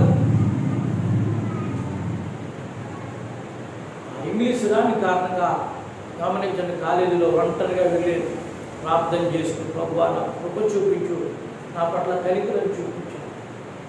రెండవదిగా గమనించండి, దేవుని సందర్భం ప్రతి ఆదివారము క్రమం తప్పకుండా దేవునికి స్తోత్రం చెప్పండి, ఆ ప్రార్థనా మందిరానికి వెళ్ళి ప్రార్థన చేసుకుని మళ్ళా హాస్టల్కి వెళ్ళి భోజనం చేస్తున్న అక్కడ వాటిని ఎలా మీరు పాదిలు అయిపోతుంది అనుకుంటున్నారా? ఎందుకంటే మీకు ఎందుకంటే ఎంత భక్తి ఆకాంక్ష ఏముంటుందా, మాడిపోయింది అడుగుంది ఏముండదు, దాంట్లో రాళ్ళు ఉంటాయి అని కూడా సరే ఏదో ఉండదు. ఆదివారం సరే పప్పు ఆవకాయ నెయ్యి ఎంత బాగుండేదో కావలసినంత గమనించండి. ఆయన అలా అంటుంటే గమనించండి, మాణిక్యాల నాకు పేరు బాగా గుర్తుంది, మేవారు డీలర్ కాలేజీ. ఆయన అలా అంటుంటే మేము గమనించండి, మేమేం మాట్లాడగలం, ఇంగ్లీష్ ఆగిపోవాలి. కానీ దేవుని మహాకృపం బట్టి అలా నేను మీ చదువుకునే పిల్లలు మీకు జ్ఞాపకం చేస్తున్నాను. బుక్లెట్ ఇస్తే ఆ బుక్లెట్లో 6 పేజీలు ఉంటాయి. 6 పేజీల్లో గమనించండి, నేను 3 పేజీలు రాశాను. నేను 3 పేజీలు రాస్తే బట్ నేను ఇన్వెస్టిగేటర్ అన్నాడు, మరి అబ్బాయి నువ్వు బాగా రాసావు కానీ నువ్వు రాసావు అన్నా. నేను చాలా ఏడ్చాను, పేపర్ కట్టి ఏడ్చి సార్ ఎందుకంటే మీ అక్షరాలు చాలా చిన్నవి, ఏమాత్రం నాలాంటి కళజుడంటే ఆ పక్కన ఈ పక్కన కొట్టేస్తాను. అప్పుడు మళ్ళా దేవుడు చేతిలో అప్పుడు కూడా పేపర్ పట్టుకుని ప్రార్థన చేశాను, ప్రభువా ఈ విషయంలో నాకు అట్లా కృప చూపెట్టు, నా తల్లిదండ్రులు ఎంతో కష్టపడి నన్ను కాలేజీలో జాయిన్ చేశారు, నాకు జ్ఞానం తక్కువే కానీ ప్రార్థన చేస్తున్నాను, నాకు సహాయం చేయి. నేను అన్ని రాశాను ప్రభువా, నాకు జ్ఞానం దయచేసావు, నేను అడిగిన వెంటనే దయచేసావు, నేను అన్ని రాశాను, ఈయనేమో పేసవ్ అని చెప్తున్నాడు, ఏంటి ప్రభుత్వం ఏడ్చి కన్నీరు కాచా పేపర్ పట్టుకుని ప్రార్థన చేస్తాను. ఇప్పుడు కూడా ఎవరైనా పిల్లలు ప్రార్థన చేయమంటే మీరు నమ్మండి, పరీక్షకొచ్చి ప్రభు ఆ బుద్ధి వారికి మంచి బుద్ధి దేవునికి స్తోత్రం చెప్పండి. బుద్ధి వారికి ఏమవ్వాలంటే మంచి బుద్ధి ఇవ్వాలి. వాడు కొంతమంది మీకు తెలియదు, టైం ఇస్తారు, ఈ టైం నీ పేపర్ ఇస్తారు, వేసేసేసి వేసేసి చెప్తుంటారు. అది ఏమనుకోద్దు కాదు. చిన్నగారు అబ్బాయి ఎవరు ఉన్నాడు, కాలేజీ ఫస్ట్ వచ్చేవాడు, 8 పోస్టులో చేసి రిజైన్ చేసి సేవ వచ్చాడు, బొమ్మూరులో సేవ చేస్తాడు. వాడు ఇంటర్మీడియట్ చదువుతున్నప్పుడు గమనించండి, ఆత్మీయపురం చదివాడు. ఇంటర్మీడియట్ చదివి ఆత్మీయపురం చదువుతుంటే గమనించండి, కాలేజీ ఫస్ట్ వచ్చేసాడు. ఫస్ట్ చేయడు, ఫస్ట్ పార్టీ ఫస్ట్ చేయడు, సెకండ్ ఇయర్ కూడా ఫస్ట్ చేతని చెప్పింది జరిగితే అక్కడ వాళ్ళు ఇది జరిగితే పేపరు అక్కడికి వెళ్ళకముందే ఇచ్చుకున్న పేపర్ ఆ పక్కన ఈ పక్క కొట్టేసాడు. అది ఎలా తెలిసింది పాస్టర్ అంటే గమనించండి, వీళ్ళ నాన్నగారు తిట్టడానికి మాదిరిగా తిట్టారు. నా కడుపుని చెడగొట్టావు, నాకున్న పేరు పాడు చేసేసాడు. నువ్వు ప్యాస్ అవుతావని అనుకుంటే, ఒక ఇంజనీర్ అవుతావు అనుకుంటే నువ్వు ఫెయిల్ అయిపోవడం ఏంటి అసలు అని చెప్పి ఏం చేశారంటే, మళ్ళీ ఏం చేయాలంటే రీకౌంటింగ్ ఏదో రీవాల్యుయేషన్లో పెట్టిస్తే ఇంజనీర్ చూసినప్పటికీ ఏముందంటే పేపర్ ఆ పక్కన ఈ పక్కకే దేవుడి సాక్షి చాలా ఏడ్చాడు, చాలా దుఃఖపడ్డాడు. ఆ టెన్షన్ వాడు తట్టుకోనికి ఏం చేయాలంటే తర్వాత పాలిటెక్నిక్ ఎంట్రన్స్ చేసి పాలిటెక్నిక్ వెళ్ళిపోయాడు. తర్వాత చెప్తాను గమనించండి, అంత భయంకరమైన మనుషులు ఉంటారు. తర్వాత ఎయిర్ ఫోర్స్ సేవ చేయడు, ఎయిర్ ఫోర్స్లో 20 సంవత్సరాలు సేవ చేసాడు. అదంతా దేవుడి విషయం. దేవుడి స్తోత్రం చెప్పండి. మళ్ళీ నా విషయానికి వస్తాను. చాలా ఏడ్చాడు, పేపర్ పట్టుకుని ఏడ్చి అప్లింగ్ చేశాడు. రిజల్ట్ వచ్చినాయి. ఆ రిజల్ట్ వచ్చినప్పుడు అప్పుడు ఏంటంటే ఇంత నెట్వర్క్ లేదు, ఏ జిల్లా వాళ్ళు ఆ జిల్లాకి వెళ్ళి ఈనాడు పేపర్ చూసుకోవాలి. అప్పుడు ఈనాడు ఆంధ్రజ్యోతి గేమ్ పేపర్ ఉంది కదా. నేను వెస్టవాడకు సిద్ధార్థం వెళ్ళి పేపర్ చూసుకుని పేపర్ పట్టుకుని నెంబర్ ఇచ్చుకుని చూసుకుంటే వ్యాసాయం వచ్చింది. అమ్మాయ దేవుడికి స్తోత్రం చెప్పండి. హల్లెలూయా. ప్రార్థన ఆలకించి దేవుడు తర్వాత మళ్ళా చూస్తే నేను నమ్మండి దేవుడు చెప్తున్నాను 72 మార్కులు వచ్చి చప్పకొట్టేసిన వెళ్తామా. ఎందుకు ఈ విషయాలు మీకు జ్ఞాపకం చేస్తున్నానంటే గుర్తుపెట్టుకోండి, ఆయన ప్రార్థన ఆలకించే దేవుడు అనే విషయాన్ని మీకు జ్ఞాపకం చేస్తున్నాను. ఆయన ప్రార్థన ఆలకించి ప్రతి పరిస్థితుల్లో నిన్ను ఉన్నతమైన వాడుగా ఆశపడే దేవుడిని నీకు జ్ఞాపకం చేస్తున్నాను. ఆయన ప్రార్థన ఆలకిస్తాడు, తప్పకుండా ఆలకిస్తాడు. కొన్నిసార్లు నీ ప్రార్థన వినబడినట్టుగా ఆయన చెవులు మూసుకున్నట్లుగా నీకు అనిపిస్తుంది, కానీ దాంట్లో కూడా ఏదో దేవుని ప్రణాళిక ఉంటుందనే విషయాన్ని నేను ఈ 25 సంవత్సరాలు దాంట్లో కూడా దేవుని ప్రణాళిక ఏదో ఉందనే విషయాన్ని నీకు జ్ఞాపకం. మళ్ళా అంశాలకు వస్తున్నాను. సొదొమ గొమొర్రాకు వచ్చాడు. సొదొమ గొమొర్రా విషయం అబ్రహాంతో చెప్పాడు. ఇప్పుడే కదా శుభవార్త చెప్పు, కొడుకు పుడతాడా అని సంతోషపడుతున్నాను. మళ్ళీ నా అన్నయ్య కొడుకు, నా తమ్ముడు కొడుకు నేను పెంచుకొని పెద్దవాడిని చేసి పెళ్లి చేసి ఆస్తులు పంచి వాడు పెదనాన్న నీ దగ్గర ఉండలేదు, నీ కట్టల్లో వేరుకున్నాయి, నీకు అంతసేపు షిఫ్ట్ స్టాండ్. మా చక్రవర్తి కూడా కొంచెం బాధతో ఒకసారి సందర్భం అందరూ వాడు అనుకు వేరు, నా అనుకు వేరు. దేవుని చెప్పండి. ఎక్కడ ఏమవుతుందని గమనించండి. దేవునికి ఎక్కడ దూరం అవుతుంది, ఎక్కడ ఏ విధమైన అర్థాలు జరుగుతాయని చెప్పి ఆలోచన చేస్తున్నాం. ఆఖరిగా ఫైనల్గా ఏమంటారంటే, బాబు ఈ వయసు 32 సంవత్సరాలు, నా వయసు 55 సంవత్సరాలు, నా అనుభవం వేరు, నీ అనుభవం వేరు. అప్పుడు జాగ్రత్త పూరే ఏం చేస్తుందంటే అనేది దీనికి స్తోత్రం చెప్పండి. ఎందుకు ఈ విషయాన్ని మీకు జ్ఞాపకం చేస్తున్నానంటే దేవుని వాక్యం పరిశుద్ధాత్మతో చెప్తున్నాడు. కొడుకు లేనప్పుడు లోతుని పెంచాడు, పెళ్లి చేశాడు, ఆస్తిని ఇచ్చాడు. పెంచడం ఒక ఎత్తు, పెళ్లి చేయడం ఒక ఎత్తు. నీ బతుకు అనుకుంటా ఆస్తిని ఇచ్చాడు. ఆస్తిని ఇచ్చిన తర్వాత పెదనాన్న నీ కట్టడలన్నీ కూడా షిఫ్ట్ స్టాండ్ బయటకు వెళ్ళినప్పుడు చెప్పాలా, బ్లాక్ వచ్చినప్పుడు చెప్పాలా?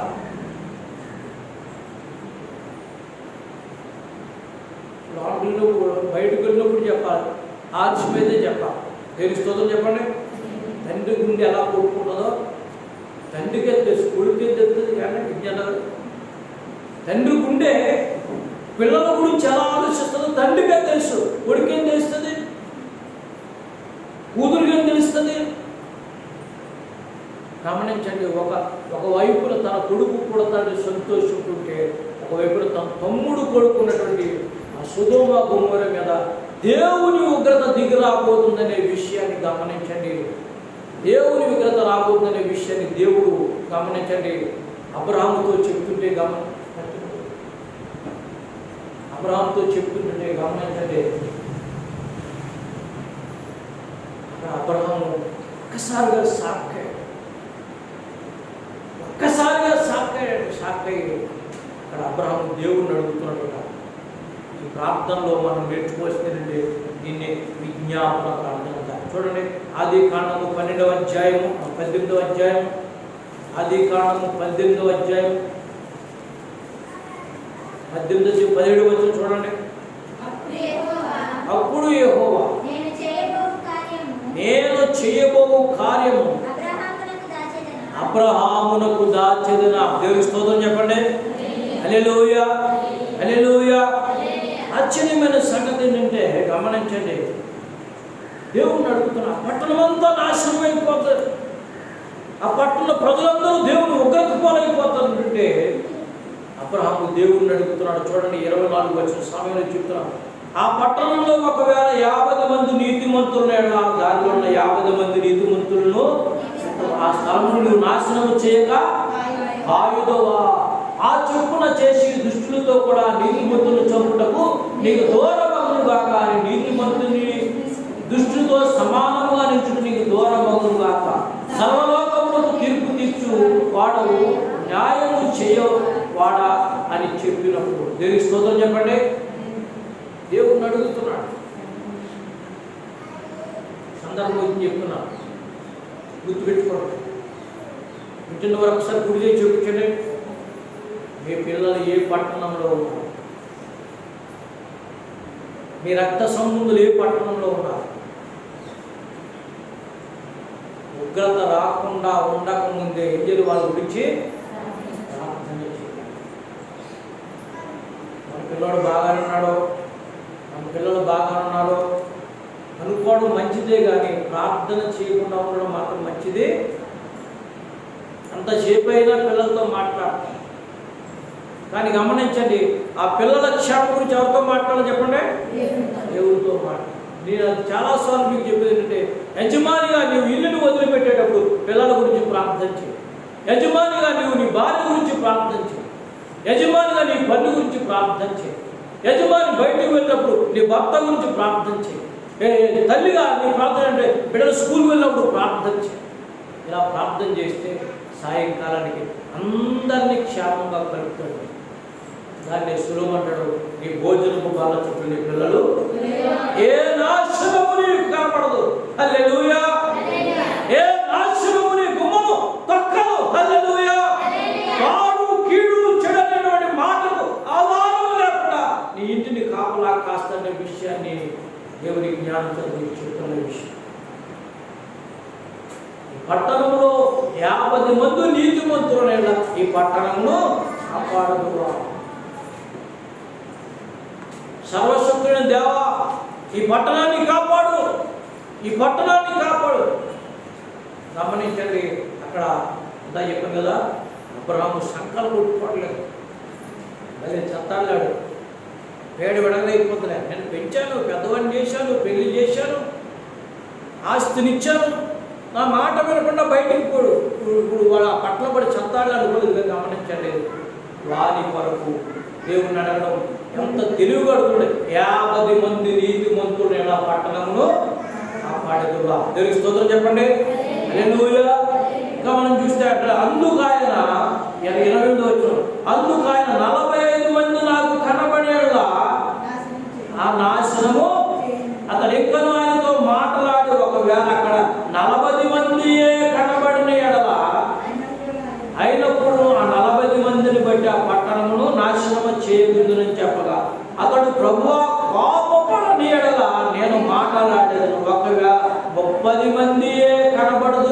మారినప్పుడు ఆయన అక్కడ 30 మంది నాకు కనబడినట్లా అందుకు అతడు ఇదిగో ప్రభువా మాటలాట తెగించుచున్నాను, ఇక్కడ ఒకవేళ అక్కడ 20 మంది కనబడుదురేమో అని అడిగినప్పుడు 20 మందిని బట్టి ఆ పట్టణమును ప్రభువు కోపపడని అట్లా నీ ఇంకొక మారే అక్కడ 10 మంది కనబడుదురేమో అంటే ఆ 10 మందిని బట్టి నాశనము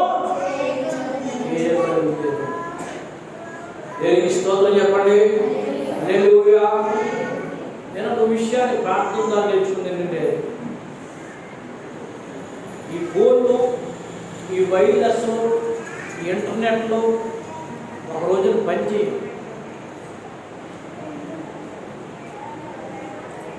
మళ్ళీ చెప్తున్నా, ఈ ఫోన్లు, ఈ ఇంటర్నెట్లో, ఈ కరెంట్లు ఎన్ని ఒక రోజున పనిచేయడు. మీకు ఉదాహరణకి మీకు బాగా అర్థమవడానికి చెప్తున్నాను, చదువుకున్న పిల్లలకు తెలుసు. మొన్న మధ్య కాశ్మీర్ సమస్య వచ్చింది. ఆ కాశ్మీర్ సమస్య వచ్చినప్పుడు ఏం చేసిందంటే ఆ కాశ్మీర్ ప్రాంతం అంతా కూడా ఇంటర్నెట్ పనిచేయకుండా చేశారు. ఆ కాశ్మీర్ ప్రాంతం అంతా కూడా ఇంటర్నెట్ పనిచేయకూడదు. అంటే గమనించండి, అంటే అక్కడ ఏ విధమైనటువంటి సమాచారం అక్కడి నుంచి బయట నుంచి ఎక్కడికైనా వెళ్ళే పరిస్థితులు లేవు. ఒక విధంగా కేంద్ర ప్రభుత్వం అక్కడ ఉక్కుపాదం మోపి అక్కడ పరిస్థితుల్ని తన స్వాధీనంలో తీసుకుంటారు. ఒక ప్రభుత్వమే అలాంటి ఇంటర్నెట్కి సంబంధించినవన్నీ కూడా ఆఫ్ చేస్తే గమనించండి, దేవుడు ఆపలేడా? చెప్పండి, దేవుడు ఆపలేడా? ఒకవేళ అవన్నీ పని చేయొచ్చు, కానీ ఇది పని చేయకపోతే ఇది పని చేయాలకపోతే అమ్మ మెరిసిమని చెప్పు, ఈ ఆన్లైన్ ఏం పని చెప్పి ఇంకేం పని అవ్వదు. గమనించండి, పరిశుద్ధాత్మ దేవుడు చెప్తున్నాడండి, 10 మంది కూడా కనబడితే ఆ పట్టణాన్ని నాశనం చేయకుండా విజ్ఞాపన ప్రార్థన చేయండి.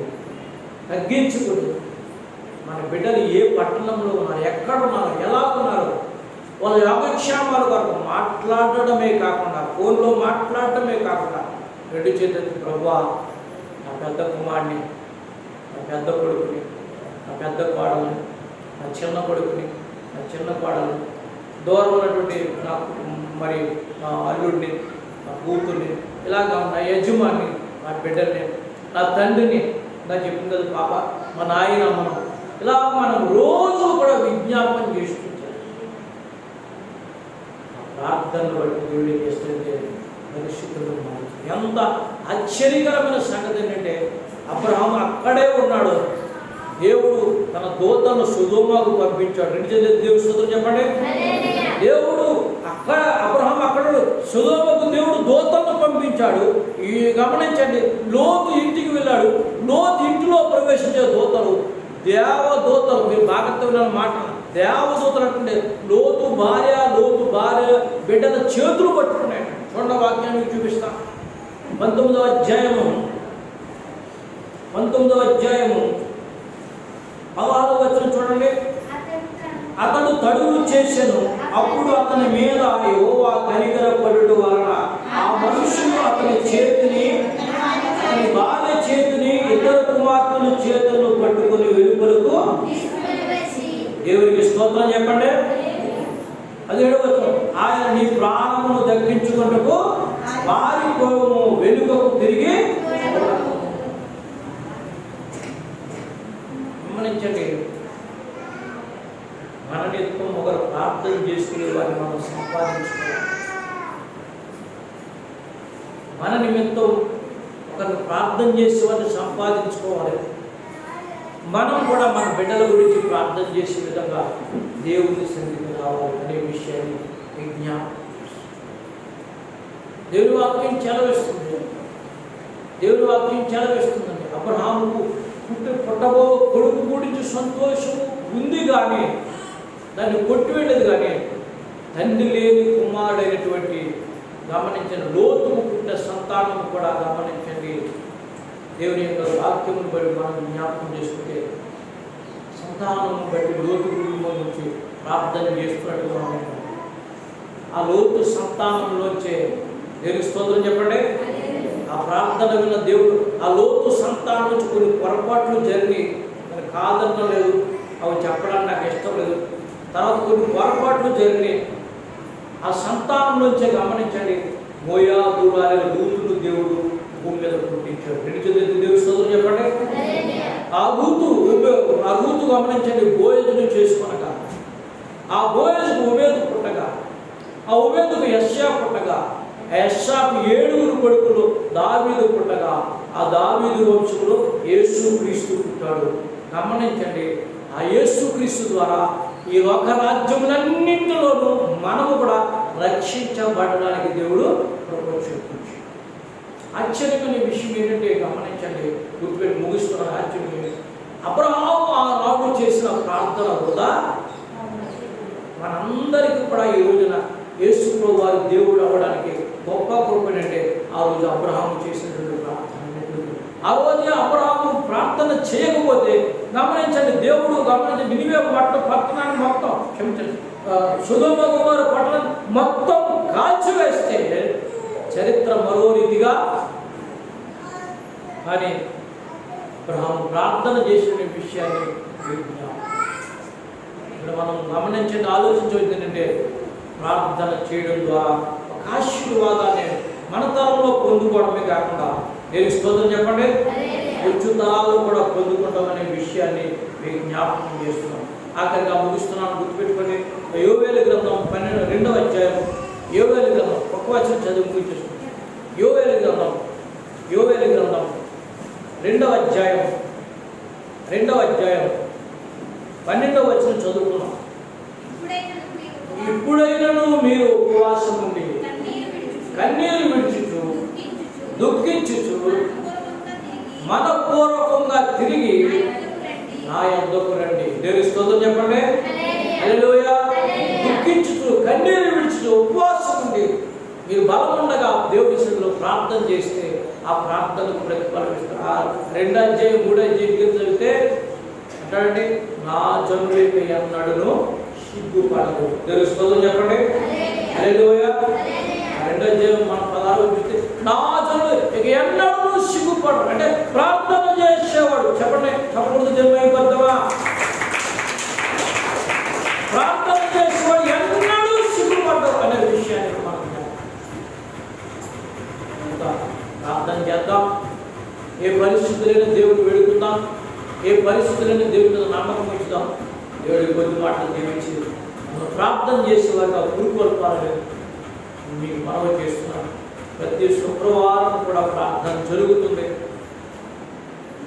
కొంచెం సడలింపులు వచ్చి క్షేమంగా ఉన్నాం. నేను ఎందుకు చెప్తున్నా మాట గుర్తున్నదా? ఎందుకు గుర్తుందా? పని చేసుకుంటున్నాం, క్షేమంగా ఉన్నాం. కానీ క్షేమంలోనే మరలా దేవుడి సన్నిధిలో ప్రార్థనను దాచుకుంటాం.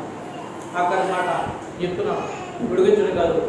నీ కన్నీరంతా ఎక్కడ ఉందే చెప్పాలి మీరు. నీ కన్నీరంతా నా గుడ్డులో దాచి ఉంది, ఏ కీడు నీ మీదకు. ప్రార్థన చేసుకున్నాం. తల వంచండి, కళ్ళు మూసుకున్నాం. ప్రార్థన చేసుకున్నాం. తల వంచండి, కళ్ళు మూసుకున్నాం. ప్రేమ కలిగిన మా తండ్రి గారు మీకు వందనాలు. ప్రార్థనలకించే దేవుడు ఉన్నాయి, ప్రార్థన అవసరతలను తీర్చే దేవుడు ఉన్నాయి.